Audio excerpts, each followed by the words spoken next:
kò sẹ́ni tó lè ṣí ọpọlọ wọn tí ó kó ọ̀rọ̀ sí. Ó ń jẹ́ kàyéfì. Alright. 2. Are the thugs working with bandits? Sáwọn tí wọ́n kó nǹkan jáde yìí ṣé wọ́n iṣẹ́ pà láwọn ajínigbé yìí ni? Tí wọ́n fẹ́ kéèyàn sọ̀rọ̀ takò wọ́n. Nkẹta, who sponsored the thug? Ǹgbọ́ ta ló ta wọ́n ń pẹ́? Ta ń lé wọn lóru, ta ń rán wọn ṣẹ́ pé kí wọ́n jáde? Bó wọn ṣe kóra wọn jọ? Kí nìdí tán fi kóra wọn jọ? Ṣèjọba lọ́rọ̀ wọn ṣẹ́ ni? Bíjọba ò bá fẹ́ kéèyàn ó protest, àwọn ọlọ́pàá wọn kò ta. Protest eléyìí kì í ṣe against any government. Bẹ́ẹ̀ bá sọ pé Sowore ń díje fáàrẹ, very dark man ò díje fún nǹkan kan, kódà kò díje fún councillor lásán ká tó sọ pé chairman local government. The guy is just doing his best to make wrong things right. Pé kí ni ó yẹ kó rí bẹ́ẹ̀, kò yẹ káwọn nǹkan tí ń lọ yọ lọ bí ṣe ń lọ. Very dark man then put sacrifice here and there. To me, béèyàn bá jẹ́ ọ̀dọ́, ó yẹ ká lè compliment ẹni, ńbo láti lè assist ẹ, ńbo láti lè support ẹ, ǹtọ́ yẹ kó jó lórí èrò wa nìyẹn. Kì í ṣe bí ńbo láti lè attack ẹ. It doesn't make any sense. Nígbà tí mo rí wọn mo wò pé sáwọn ọmọ níbi nírandẹ́ náà dẹ̀ ní tó bá ráwọn nǹkan kan, àwọn ìṣẹ̀lẹ̀ kan tó bá ráwọn èèyàn kan, wọ́n mọ̀ béèrè pé ṣé wọ́n sì pẹran jọ sún ní ilé iná. Wọ́n sì káwọn èèyàn jọjọ́ sún ní ilé iná. Wọ́n pa àwọn àfáà kalẹ̀, wọ́n pa àwọn pásítọ̀ kalẹ̀. Ẹja sanwó ọmọgbọ́n, ẹja sanwó ọmọgbọ́n. Wọ́n dẹ̀ san lọ́jọ́ tí wọ́n bí wọn. Wọ́n tọrọ àlùbáríkà fún wọn. Náà wá ń yọ jígà sọmọlàkejì wọn. Wọ́n ń kó gùdá ní yẹyẹyẹ báyìí. Mo wò pé olórin kan ní ó ní mo rọ́mọ lọ́ọ̀kan inú mi dùn, èrè lọ́mọ Ọlọ́run jẹ́ àbí, bàbá bí Ọlọ́run jẹ́ ọgbọ́n. Mo rọ́mọ lọ́ọ̀kan inú mi dùn, mo èrè lọ́mọ Ọlọ́run jẹ́ àbí, bàbá bí Ọlọ́run jẹ́ ọgbọ́n.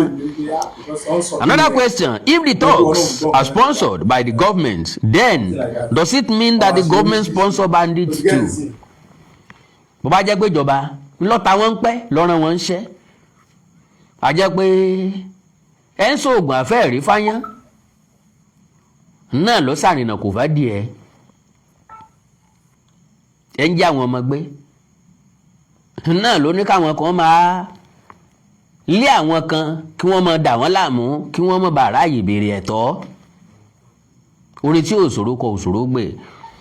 Then other than the bandits themselves, are there other vested interests in this bandit business? Or possible?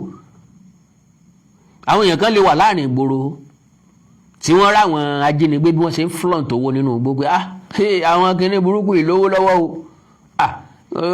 kìíní náà bá dìbò láàrẹ̀ náà bá lè darapọ̀ mọ́ wọn ọ̀nà wo lẹ́ẹ̀fi join, ọ̀nà wo láàfi join.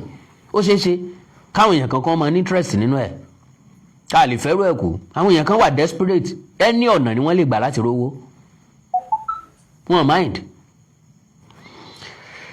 So if thugs can operate freely to disrupt protesters, then is there an interest in banditry that the government is aware of and will not confront? If people are against the children and teachers being rescued from captivity and the opposed protesters agitating for their release in the open, then there is more to banditry than we see in media. Nigeria has a long way to go to end banditry. Onínú dídùn ọlọ́rẹ̀ kan náà lọ sọ síta. Ó pè wá sí àjọ tó nírònú. Èmi náà wá ń pè wá sí àjọ tó nírònú. Ń pè gbogbo àwọn ọ̀rọ̀ yìí. Bó bá ṣe ṣe ká mọ̀ fi sáwẹ́ wa. Bá a bá lè gbé ìgbésẹ̀ kankan lé lórí ẹja àdìmọ́ wà àlàáfíà wa ká mọ̀ fi jẹun. Ẹ gbádùn mi. Ká wá mọ́wọ́ tì gbọ́ndò. Ká mọ̀ wo àyọrísí ọ̀rọ̀ yìí. Ǹjọ́ tí wọ́n ó rìlẹ́sì àwọn ọmọ tí wọ́n jí kó. Ǹbẹ̀ tí wọ́n ó rìlẹ́sì wọn sí. Ìròyìn táwọn èèyàn wà fún wa. Ńgbà tí wọ́n bá dé. why tá a wá wéèsì àwọn olùkọ́ kan olùkọ́ tán kọ́kọ́ yìnbọn pa pẹ̀lú ọlọ́kadà olùkọ́ tí wọ́n dú bí ìgbà téèyàn bá ń dú ẹran ràgó nínú igbó èèyàn 3 nìyẹn. àwọn tó fẹ́ tọpa wọn tí wọ́n ṣe léṣe pẹ̀lú àdó olóró kí ló dé tá a waste àwọn ẹni ẹlẹ́rìn kílẹ̀tà sọ pé kẹ́nìkan kan tọpa wọn ìyẹn lè sọ bẹ́ẹ̀ pé ẹ má wulẹ̀ ẹ má dára yín láàmú àwọn tó kó wọn lọ náà ló kó wọn padà ìfún wọn lẹ̀ pé ó ní bá a ṣe máa ṣe wọn á kó wọn padà fúnra lára wọn ìfún wọn lẹ̀ irú géèmù wo là ń play bó bá jẹ́ pé lóòótọ́ ni o ṣé gbogbo nǹkan láfi politics sì ṣe for how long lórílẹ̀‐èdè yóò fi sanná nídà ọ̀rọ̀ rèé o ẹ̀yin ọ̀jọ̀gbọ́n tẹ́ bá lè bá wa dá sí i àwọn kókó mo mú jáde yìí so +234 915 147 9599 +234 915 147 9599 àti +234 904 851 9362 +234 904 851 9362 ọ̀rọ̀ rẹ o. Hello. Hello, Awikonko. Yes, sir. Ẹ kú ètò Yes, sir. ẹni sọ̀rọ̀ tán. Yes. Mo ti sọ níjọ́jọ́ pé àwọn Boko Haram wọ́n láwọn tó sponsor wọn. Kẹ́lá àwọn security agencies wa yẹn informant àwọn Boko Haram wà láàrin wọn. Àwọn ojú kámẹ́rà yẹn. Ká tó lè ṣẹ́gun wọn, wọ́n máa kọ́kọ́ arrest àwọn informant, wọ́n á track àwọn informant yẹn. Wọ́n sọ kí ni yẹn? Kò fẹ́ kí wọn náà gbọ́ nǹkan ẹgbẹ́. You understand what I'm saying? Now, come to the point of that man. Wọ́n protest kò ní mínì sí mi. Eléyìí tó ní mínì sí mi ni kán ti rescue àwọn ọmọ tó wà nínú igbó. Let me bust your brain. Ní couple of days ago, wọ́n kidnap àwọn méjì ní Umahia. Wọ́n demand fún 50 million. Àwọn boys àwọn boys tó wà ní ìlú yẹn wọ́n sọ pé ṣíṣì wọn ní fún wọn. wọ́n dẹ̀ wọnú gbótọ̀ wọn. àwọn Boko Haram wọ́n come down to 10 million wọ́n ní ṣíṣì wọn ní fún yín sẹ̀. báwọn boys yẹn ṣe group ara wọn nìyẹn. wọ́n ní ṣèbí igbó àwọn ni reserve àwọn ni wọ́n dẹ̀ surround igbó yẹn wọ́n dẹ̀ rescue àwọn méjì yẹn wọ́n dẹ̀ arrest àwọn kidnapper yẹn. I am very proud pé mo wá láti Ondo ó mọ̀ bọ́ ṣe arrest àwọn kidnapper tó yí ní Àkókó couple of weeks ago àwọn local vigilante bẹ́ẹ̀ni wọ́n sùn lọ ní wọ́n sùn lọ bọ́n ṣe capture wọn nìyẹn pẹ̀lú ìbọn wọn 15 of them ìwọ tó bá jẹ́ pé o fẹ́ protest o fẹ́ káwọn ọmọ people yìí pé ó ká ẹ lára pé o fẹ́ protest. Why can't you gather yourself? Forget about Makinde. Maybe wọ́n ti identify ibi tí igbó yẹn wà. You understand what I'm saying? bẹ́ẹ̀ni. Àwọn local vigilante, àwọn ọlọ́dẹ tó wà nílùú, ìlódé tán surround the park yẹn. Let us be talking about solution.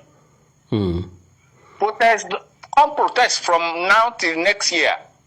Kò ní mí nìsí mi dàn káwọn ọmọ yẹn jáde. torí pé kò ní kí Ṣèyí Mákindé ó ṣe ju tó bá fẹ́ ṣe náà tẹ́lẹ̀ lọ. Exactly.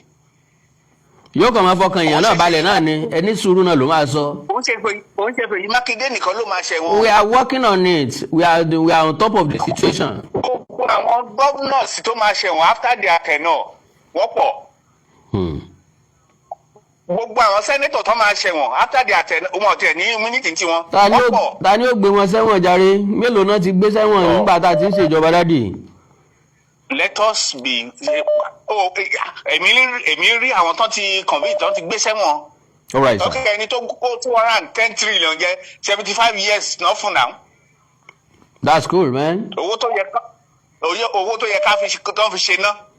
kábi sómi. and owó budget Nigeria is 5 trillion. ẹnìkan dẹ̀ kó 210 trillion jẹ́ àbá ìlòdì. èmi ọmọ bá ṣe fẹ́ sọ wí all right sir, all right, God bless you daddy. hello. hello. hello sir. Hello. hello sir. Hello, Kókó. mo wà pẹ̀lú yín sir. Ẹ kálẹ́. yes sir. Ẹ kálẹ́ ṣàlàfíà lẹ wà. ọlọ́run ṣeun. Ẹ kò ṣe ọlọ́run aróyìn lágbára. Àmín o. Mo kàn ní kí n dá sí ètò ìfúnwọ̀nba ìgbàdí ẹ̀ ni. Ó yá. Torí mo máa pẹ́ pọ̀ èèyàn ló ń pè. bẹ́ẹ̀ni. Nọ́mbà 1. Kọ́lọ́ má bà wá níwà jẹ́. àmín o. Kọ́lọ́ má gba ìwà dáadáa lọ́wọ́ wa. Ṣé mo pé nọ́mbà 1 ìgbà tí wọ́n tán lọ kó àwọn ọmọdé yìí, ọ̀rọ̀ tí Ṣèyí Mákindé sọ ni wípé òun máa nǹkan tó bá béèrè pé òun máa fún wọn kó tó kọ́kọ́ sọ nìyẹn. okay. nọ́mbà 1 ìgbà táwọn yẹn dẹ̀ máa bí pé wọn náà fẹ́ bá gómìnà sọ̀rọ̀ àbí ní gbogbo ibi tí wọ́n ti ń kidnap ní Nàìjíríà èmi ò rí ibi tí wọ́n tí àwọn bandit máa sọ pé àwọn fẹ́ bá gómìnà sọ̀rọ̀. Ṣé ń gbádùn mi? mo wà pẹ̀lú yín. now nígbà tí Ṣèyí Mákindé máa bọ́ síta tó máa sọ̀rọ̀ ó ní àwọn ti ra helicopter láti last year. ó wà ní Ìkẹjà wọ́n assemble ẹ̀ Abíkókó plane tẹ́ra ó wà ní Ìkẹjà wọ́n assemble ẹ̀ and that was in May. wọ́n ń gbé mọ́tò wọlé látòrí omi o wọn ẹ̀sẹ̀ wá assemble ẹ̀ o. wọ́n kó tírélà wọlé látòrí omi wọn ẹ̀sẹ̀ wá assemble ẹ̀ o. wọ́n kó katapila wọlé látòrí omi wọn ẹ̀sẹ̀ wá assemble ẹ̀ o. ṣebí Nàìjíríà iná la wà ńgbà tí wọ́n kó 504 404 504 SRI GL tó ń gbé 505 revolution wá. ṣebí Nàìjíríà iná la wà ńgbà tó assemble B2 Abíkókó. ṣebí Nàìjíríà iná la wà. bẹ́ẹ̀ni. báwo ni aeroplane láti last year. wọ́n ẹ̀sẹ̀ assemble ẹ̀. wọ́n assemble ẹ̀ ní Ìkẹjà ó máa ready ní June. Abíkókó oṣù ti dá sí méjì oṣù June máa tó tán. now nígbà tí àwọn ọmọ wa já tí àwọn VDM jáde lánàá ẹ bọ́ síta ẹ wá ní ẹ máa gbà wọ́n jáde láti odidi oṣù kan. ó ti lé báyìí. Abíkókó tí a bá kú rí a ṣàfihàn rí. bẹ́ẹ̀ni oorun náà la fi dán kú o. bàbá kú rí a ṣàfihàn rí. bá a dẹ̀ sọ dẹ́rí amẹ́sẹ̀ kọ lọ. Abíkókó ẹ jẹ́ ká tìbí ṣáná kí èso oògùn náà ọkọ̀ principal tún wá ó jáde síta that man was crying like a baby. ẹ̀rọ Abíkókó that man was crying like a baby. ẹ dẹ̀ hug máa yẹn ẹ fi àwọn pípín yẹn lọ́kàn balẹ̀ pé kọ́ máa wọ̀rí pé ẹ máa gbọ́n jáde àbá Abíkókó eégún àtiró ó wọlé. èèyàn àtiró jáde. eégún àtiró tó wọlé náà lèèyàn àtiró tó jáde ìta. lórí òrùlé táni o ti mọ̀ pé eégún tó wà lórí òrùlé kápẹ́ntà ni. bẹ́ẹ̀ ni o. anything tí a máa ń ṣe láyè bí àṣà bàbá tó wà ní Fresh FM a ní èmi ò ní ṣe nǹkan tó máa bọ́ orúkọ bàbá mi jẹ́. bẹ́ẹ̀ lèmi náà. èmi ò ní so ó kú ó kọ́ lọ tó bá mọ̀ ọ́n pẹ́ Ọlọ́run á dá tó bá dẹ̀ tún mọ̀ ọ́n pẹ́ ọ́ ní ọ̀dà sá Ọlọ́run á dá Abíkókó ẹ jẹ́ kí n fi ń lẹ̀. God bless you sir. God bless you sir. ẹ ṣé mo dúpẹ́ o. ọjọ́ gàtí eégún àtiró enter èèyàn àtiró come out. hello. hello sir. hello sir.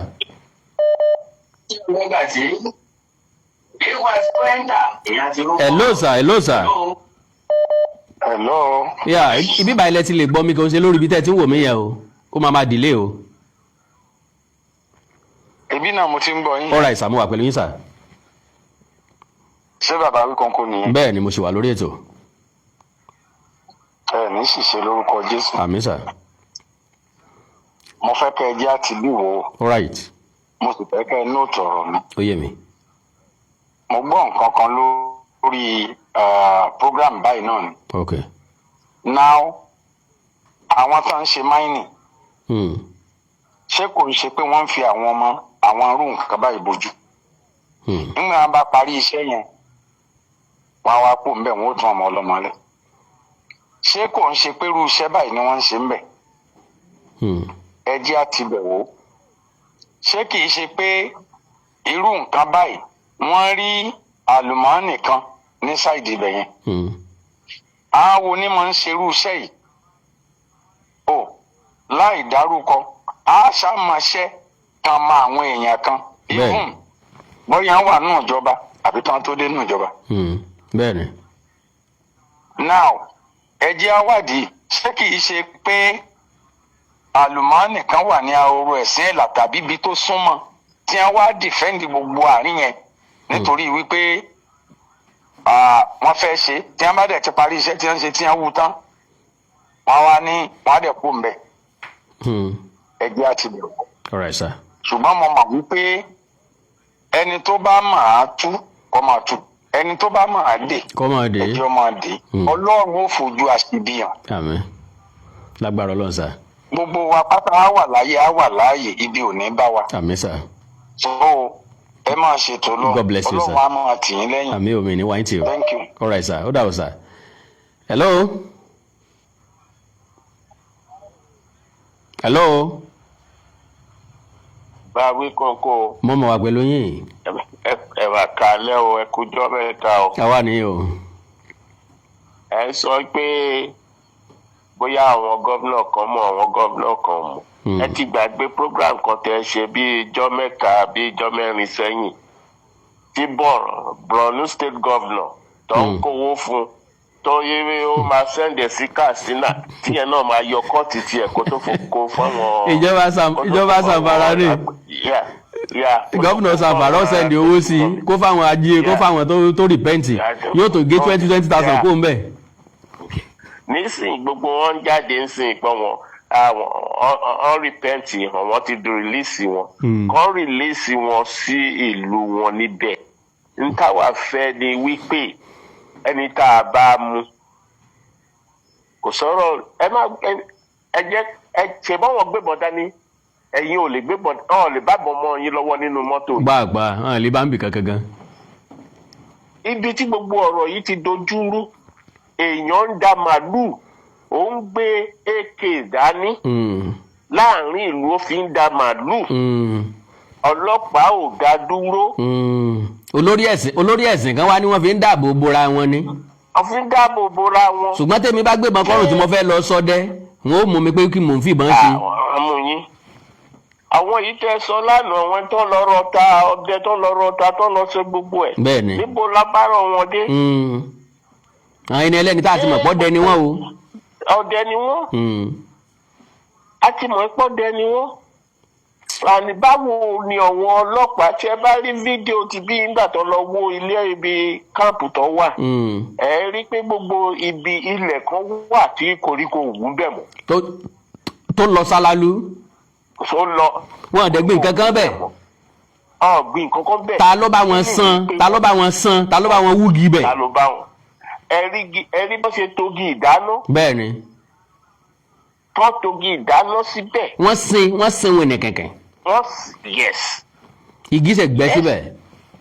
ó dẹ̀ gbẹ síbẹ̀. àrò wọn gan eérú wọn sì gbẹ. eérú yìí fresh. yes. wọ́n ṣe sá kúrò ńbẹ̀. ó túmọ̀ sí pé èèyàn kan ló sọ pé kí wọ́n kúrò ńbẹ̀. wọ́n ti sọ fún wọn pé òkè ẹ kúrò ńbẹ̀ à ń bọ̀. ọ̀nà bẹ̀yẹn là ń gbà bọ̀ o. ṣé tẹ bá fẹ́ lọ múyàn by surprise ẹ fẹ́ gbé caterpillar. how many miles per many kilometre per hour ní caterpillar mẹ́sà. ọ̀nà wo náà gbé caterpillar gbà wọnú igbó yẹn gan. náà gbé gbà tó fi gbé bẹ̀. ṣé orí pípé wà ní gbogbo nǹkan tá à ń ṣe. ní caterpillar ọmọ ọdún nínú igbó èèyàn ò ní mọ̀ èèyàn ò ní fẹsẹ̀ fẹ́. eré mélòó ni caterpillar fẹ́ sá. tẹ gbé caterpillar dání tẹ gbé kámẹ́rà dá ẹ kọ́ wọn kámẹ́rà dá tẹ gbogbo ẹ̀dá rẹ tí mo pẹ́ ẹ̀ lè bá wọn bẹ́ẹ̀. nítorí náà lẹ ṣe kó caterpillar dání. tẹ bá kí ló ṣe tí gómìnà Ọ̀yọ́ state ṣe sọ fún ṣìfọlóye Sunday Igboho pé má lọ ṣe nǹkan kan. kí ló dé nítorí àṣírí máa tú. wọ́n ló wà technical. láṣìírí yóò dẹ̀ tú technical kí ni. tẹ̀gbẹ́ èèyàn máa ń wérò kérò ni àwa ń wẹ́ni kúnra ni. ẹbọ kéékèèké tiẹ̀ nígbà láìkú là ẹni tá rẹ ò bá yá gbogbo oògùn tó bá fún ní ọmọ lò. gbogbo oògùn tó bá fún ló máa lò. ìwọ má lọ má ṣe kinní kan àṣẹṣẹ máa pa Àbújá àṣẹṣẹ máa sọ fún ló ṣẹ̀ṣẹ̀ máa authorize pé ókè ó yẹ wọgbó lọ. ṣé ọlọ́pàá ló wọgbó lọ ni. níbo náà wọgbó dé. ọ̀gá mi kan náà pa yẹn. kò ń ṣe ọ̀gá mi àkọ́kọ́ nìyẹn. àkọ́kọ́ kọ́. kò dẹ̀ ń ṣe low ranking. rárá kò dẹ̀ ń ṣe low ranking. ẹ jẹ́ kí oníkálukú wa nílùú yìí ó lè níbọn ẹ̀ oníkálukú ló lè níbọn but láísẹ̀nsì méjì ló wà ìkan ó ní right láti níbọn nínú ilé ẹ̀ láti protect ààrẹ. ìkan ó ní right láti gbé tó lè ní carry license. You have the right to carry a license. Your license o lè gbé sínú car ẹ. But o lè mi wà state mi wà tó jẹ́ pé o lè so máa rẹ gan self tó lè jáde kó lè lọ sí store. Àwọn store mi wà tó máa lẹ kíní síta pé o lè gbébọn wọlé. Ìwọ ló máa mọ bó ṣe. Ẹ jẹ́ àṣẹ yẹn ṣé o lè kan àwọn ajínigbé kan àmọ́ ipò kẹ̀wọ́n lọ lù báyìí tọ́bẹ̀ mọ́ pé wọ́n fẹ́ lọ jíyàn gbẹ̀ngbẹ̀. Wọ́n ti mọ̀ pé kálukú náà ló níbọn lọ́wọ́. Ló níbọn gómìnà kan torí political ambition ṣe ó fi gọ́ pé ok kóun fi ilé ayé ọmọ ṣòfò lóhùn àwọn òpónú ayérádà kan àwọn èèyàn wá protest pé ok ẹ jẹ́ ká wá nǹkan kan ṣe sọ̀rọ̀ ọmọ ẹ̀yìn òpónú àwọn òpónú yẹn ọlọ́yọ̀gọ̀. ẹ wá lọ yọ̀gọ̀ lọ yàdá ẹ wá lọ yọ dígà. nígbà tẹ ní ẹni yẹn lọ́wọ́ ẹ̀ ṣe lọ fẹ́. ẹ hàn lọ sínú igbó wọn kó gbogbo ẹ lọ́nú igbó yẹn o kán sọ pé àwọn wá àwọn ọmọ yẹn lọ. wọn lè ṣe ẹ o bàbá mi kò. God bless you baba. God bless you sir. Yes sir. ó dàárọ̀ o. Can you imagine that? People are so cruel. Well, bádájọ́ ayé bá da tí ò mọ̀ dá gbogbo àwọn tó bá torí ambition tí wọ́n gbọ́ ọmọlàkejì lẹ́kún Ọlọ́run ń bẹ òun lẹ́lẹ́sàn kó wá wa mi ò gbà pé bẹ́ẹ̀ ló ṣe rí o ṣùgbọ́n mo rí pé ọjọ́ gàté kọjọ́ gàté fífi wá lọ́kàn balẹ̀ yẹn mean something ọ̀pọ̀lọpọ̀ nǹkan tá à ń ṣe kákàn mọ́ dáyà já wọn ẹbí àwọn ọmọ yẹn ni káwọn èèyàn mọ̀ sọ wípé ìwò ń tiwa gan tí a gan ti pọ̀ jù dèwé báyìí èèyàn ṣe ń já dèwé bọ́kẹ̀yàn ṣe balẹ̀ kí nǹkan kan mọ́ sàwọn ọmọ yẹn nìkan kọ́ o kí nǹkan kan mọ́ sàwọn olùkọ́ wọn mọ́ àwọn ọmọ lẹ́bí àwọn olùkọ́ yẹn náà lẹ́bí ká má gbàgbé pé ìyá àwọn èèyàn kan ni wọ́n bàbá àwọn èèyàn kan obìnrin tiẹ̀ ló pọ̀ jù láàrin wọn ìyá àwọn èèyàn kan ni wọ́n bàbá àwọn èèyàn kan ni wọ́n àwọn ọmọ yẹn náà lóbi tiwọn èèyàn ò lè wá sọ́rí olórí káwòdì ó gbé tiẹ̀ lọ wọ́n ti táyé wọn ṣe nílé ìwé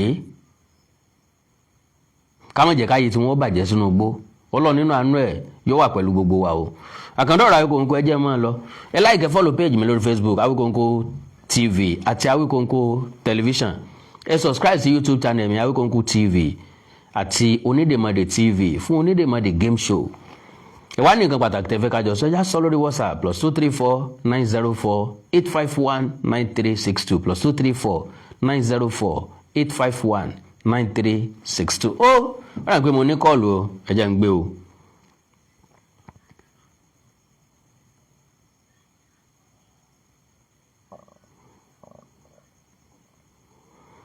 mo ní kọ́ọ̀lù kan o Mr. Emmanuel ṣe lè pè padà tẹ́ bá pè padà máa pì kẹ́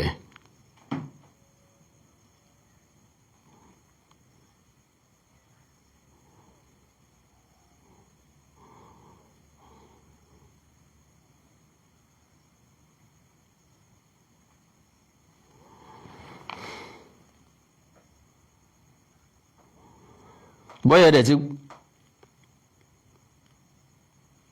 hello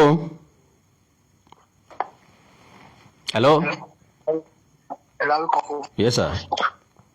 ẹ má bínú mo rántí nǹkan kan. Ok. ṣebí nígbà tí wọ́n kó àwọn ọmọdé yìí lọ. ṣebí nígbà tí wọ́n kó àwọn ọmọdé yìí lọ ìgbà tí gómìnà Ọ̀yọ́ state máa sọ̀rọ̀ ó ní òun ò ní agbára láti gbà wọ́n. Ẹ̀lọ́ àbí kò sọ bẹ́ẹ̀ ni. mi ì gbọ́n tèmi èmi ò gbọ́n tèmi mi ì gbọ́n. ó sọ bẹ́ẹ̀ náà. ó ní òun ò ní agbára pé agbára wá láti ọ̀dọ̀ presidency àtọ̀dọ̀ president. That was exactly what he said. Okay.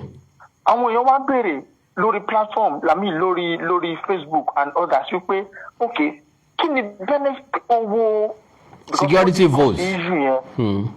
Yeah, security vote tó ń gbà nǹkan but wọ́n discuss issue yẹn lórí Ṣókànwá ní ọ̀dọ̀ Oríyọmí Hamzat. Okay. Pastor Ṣẹ́gun Ògúngbàyí àti àwọn crew wọn lórí Ṣókànwá. Okay. Wọ́n discuss ẹ̀ wọ́n wá béèrè pé okay ó ní òun ní agbára pé president ló ní agbára láti gbà wọ́n. Then wọ́n wá béèrè pé okay security vote tó ń gbà nǹkan. owó kíni. owó kíni.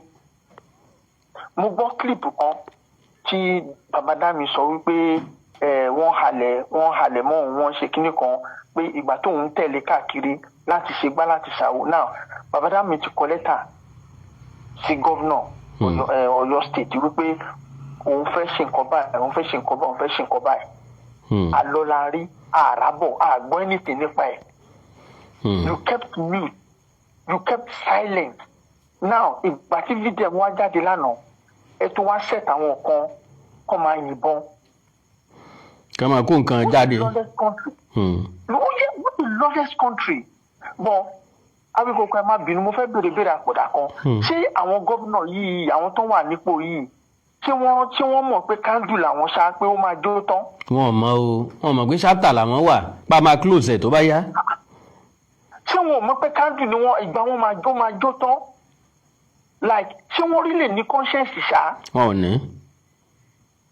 Tó bá jẹ́ ìkan nínú àwọn ọmọ wọn like ìkan nínú àwọn family wọn okay according to the source kí lẹ́rọ àwọn kankan mi ò gbọ́ yan. mo wà pẹ̀lú yín mo wà pẹ̀lú yín. now tó bá jẹ́ ìkan nínú àwọn ọmọ wọn okay kí lórúkọ dọ́dá ìbejì àti ìyàwó Pẹ̀kẹ̀lẹ̀ Mercy tán gbà. àbúrò ẹ̀ àbúrò Pẹ̀kẹ̀lẹ̀. àbúrò Pẹ̀kẹ̀lẹ̀ àti àwọn ìbejì ẹ̀ ṣebí according to reliable source wọ́n ní two Ìgbòho náà ṣe gbà àwọn pípù yìí. now ẹni wá sọ wípé okay òun ò béèrè owó lọ́wọ́ ẹ federal government ti sign wọ́n ti fún un lápúrúvà kí state government náà fún un lápúrúvà ó ṣe wá di tìpẹ̀dọ́rin ó ṣe wá jẹ́ pé ìwọ yìí you are just the stumbling block. I don't know because ọ̀pọ̀ béèrè náà ni tawọ́ tasẹ̀ nínú wa tá à ń béèrè tá à rí èèyàn dá wa lóhùn ó jẹ́ kàyéfì. Abíkókó yẹ kó lè dá wọn lóhùn náà. Ó yẹ kó lè dá wọn lóhùn náà because ṣebí àwa la gbàgbára fún wọn. Bẹ́ẹ̀ni. Agbára tá a dẹ̀ gbé fún wọn ṣebí wọ́n ní primary kíní àwọn gọ́ọ̀mẹ̀ntì ni pé kí wọ́n kọ́ dáàbò bò wá. Bẹ́ẹ̀ni protection of lives and properties. Bẹ́ẹ̀ni. So why tó ṣe wá di why tí àkàrà ṣe wá dé akáyín tó wá dé egun. Ó ti lé lóṣù kan. Bẹ́ẹ̀ni tán ti já àwọn ọmọ ẹgbẹ́. ọmọ méjì wà bẹ́ẹ̀. Bẹ́ẹ̀ni. Abíkókó àbáyéjá bẹ̀rù Ọlọ́run kọjá ká bẹ̀rù Ọlọ́run náà. Ọlọ́run. Àwọn ọmọ Abíkókó I'm just upset ẹ kì í fi ilẹ̀ ó dàárọ̀ kó lọ ajíwárí. God bless you baba. God bless you baba. Yes. Èmi gágùn ò ní lè gbà pé mọ́ ilé ni mo ń lọ ilé mi ń pè mí mọ̀ ń lọ àánú Olódùmarè ò ní fẹ́ nìkan kan wá sílẹ̀ o. Our heart are heavy ṣùgbọ́n gọ́ọ̀mẹ̀ntì ní ká fọkàn balẹ̀ wọ́n ní mèmí ò ní mì pé nǹkan kan ò ní ṣẹlẹ̀ pé lágbára Ọlọ́run ká máa fàdúrà ràn wọ́n lọ́wọ́ mi wá ní aládùúrà tá a fẹ́ wèsì ìgbésẹ̀ tó bá yẹ kí wọ́n gbé ní kí wọ́n gbé ẹnu ń ro wá a ti gbàdúrà ẹnu ń ro wá Ọlọ́run gan mọ̀ wípé ìgbésẹ̀ la ní ìdí kì í ṣe àdúrà àgbàforíṣòpó ẹ jẹ́ n pí kọ́ yìí kí n tó máa lọ o. Hello. Àkàndá ọ̀rọ̀. Yes sir. Mo wà lórí prógrámù ẹ̀ka tí mo wò lọ́wọ́lọ́wọ́ ìsìn. All right. Nọ́mbà US mo fi máa ń pè ọ̀tẹ́lẹ̀ bọ́ tó ti wà Nàìjíríà ní. Okay sir. Lórí ọ̀rọ̀ Ṣèyí Mákindé àtàwọn kìdínápà yìí. kí a fojú kan wò. First of all, jẹ́ kí n jẹ́ ọmọ wípé èmi ẹ̀ ṣe fáǹsì Mákindé. Ṣùgbọ́n nǹkan kan pè é sọ̀mọ́ bá àwọn obìnrin tí ń pè látọ̀ yẹn. Táwọn pípọ̀ yẹn ni wọ́n mọ̀ wí wọ́n ń wí. With God pointed to their head ní àfihàn sọ jẹ́ ń sọ yẹn. Bẹ́ẹ̀ni. Oṣù orí tẹ́ ń fi gómìnà lọ́wọ́. Tí ọba fẹ́ jalè lóko lé ayé olè gidi wà fún wọn láti jà. Èsì sọ̀rọ̀ wà bílíọ̀nù gan ló sọ̀rọ̀ jì fún àwọn. Ọlọ́run ó ṣe é torí pé lóòótọ́ ni ó dìbò agbára jọ kan. Àmì o. Ọlọ́run torí bó ti ń ṣe yìí Ọlọ́run bá lànà fún ọgbọ́n ní òdìbò agbára jọ kan. Àmì sà. Ọgbọ́n náà sì máa fún ìjìnà àtẹ. Àfi bí èèyàn bá fẹ́ jalè ààyè olè jíjà ń bẹ́ẹ̀ nílẹ̀ lọ́wọ́ mọ́yé tí gómìnà ń gbàdé security force. Ṣé the same person tí ó gba àdúgbò owó tó gbà fún àwọn ará Bódìjà jẹ́ òní yẹn. Bẹ́ẹ̀ni. Just 5 billion fún wọn tó sì pocket about 35 billion. Can you just imagine that? Kò sì ṣàlàyé bó ṣe náwó ńdò. Ẹnìkan kan ò sì béèrè ẹnìkan kan ò sì gbọ́ nǹkan kan ọpẹ́lọpẹ́ Fáyọ̀ṣe. Ṣé lẹ́yìn wá lè fọ̀nà ọ̀rọ̀ nífẹ̀ẹ́ di 1 billion n kò ṣe pé bílíọ̀nù ti ń bẹ lárọ̀ọ́wọ́tó ẹ̀kẹ́ ṣe kékeré. For security reason owó tí gómìnà ò lè jí òsì. Kò sí. Sórí tóbìnrin yẹn ń sọ ohun tí ẹni wí ló wí. Táwọn pípọ̀ ń béèrè yẹn wọ́n ń béèrè rẹ̀. All right, sir. Bẹ́ẹ̀ sọ fún ẹ̀ka pọ̀ ní plan tí ẹni ní lọ́wọ́ lè ṣe secretly kan sọ fún wọn yẹn. Kàkà kí wọ́n ná owó yẹn fún wọn. Wọ́n ń wọ́n náà ti ná owó yẹn fún US military. Láti wá launch serious attack ń bẹ̀. Ó sì àlóòtù sí kìnìún kan nínú program tó ṣe yẹn pé possibility kọjá pé àti àwọn èèyàn wa ti bẹ lọ́wọ́ wọn àtàwọn ní ọ̀pá rẹ̀ bọ̀. Bẹ́ẹ̀ àbí kọjá pé fraction àwọn kan. Bẹ́ẹ̀ni. Ọ̀pá rẹ̀ ti gbé wọn. Torí pé àtàkì yẹn ò ní wà selective. Máa tẹnu ni ó fẹ́ jẹ́. Bọ̀tọ̀ ọ̀lẹ̀ ò ní kí ẹ tẹ̀lé nu. What is that? All right, sir. Ǹjẹ́ ọ̀sẹ̀ rẹ̀ ni? All right, sir. Èyí Mákindé tó ní owó tó ti di ti pọ̀jù kọjá àwọn tẹ̀yìn sọ. Ọ̀nà 1 billion. All right, sir. Ó sir. God bless you, sir. Yes, sir. Yes, sir. Yes, sir. Ọ̀tọ̀ ni program tí dádì yìí ń respond sí tán rí àti sí o. Wọn ò wo program ilé ìta ń ṣe gangan lọ́wọ́. Àwọn kan fẹ́ pè mí lábẹ́lẹ̀ bá mi sọ̀rọ̀ ni wọ́n mọ̀ pé life mọ̀ wá. Èmi sì rò pé program tá à ń ṣe lọ́wọ́ wọn ń dá sí ni. All right, oníyanṣẹ́ ọlọ́bẹ̀ẹ́sẹ̀ yìí tẹ́ bá mi fẹ́ jẹ́ ṣe ẹ̀kọ́ àìbínú. Gbogbo ẹ̀yin òbí ẹ̀wọ̀n ọmọ yìí lágbára Ọlọ́run ẹ rí àwọn ọmọ yín gbà padà láyọ̀ àti àlàáfíà. Àjọ yayọ̀ ìdùnnú ńgbà tán bá padà délé ni lágbára Ọlọ́run. Àjọ jubilate ni àjọ celebrate ẹ̀ ni lágbára Ọlọ́run. Ikú ìpẹta lójúran kò ní pa àwọn ọmọ yín lágbára Ọlọ́run. Ẹ̀ ní gbé wọn gbìn ẹ̀ ní gbé wọn sin láṣẹ Èdùmàrè. Ó dàárọ̀ o, òrùn ayọ̀ lásùn o. Ta ni tó ń pè mí nítorí Ọlọ́run.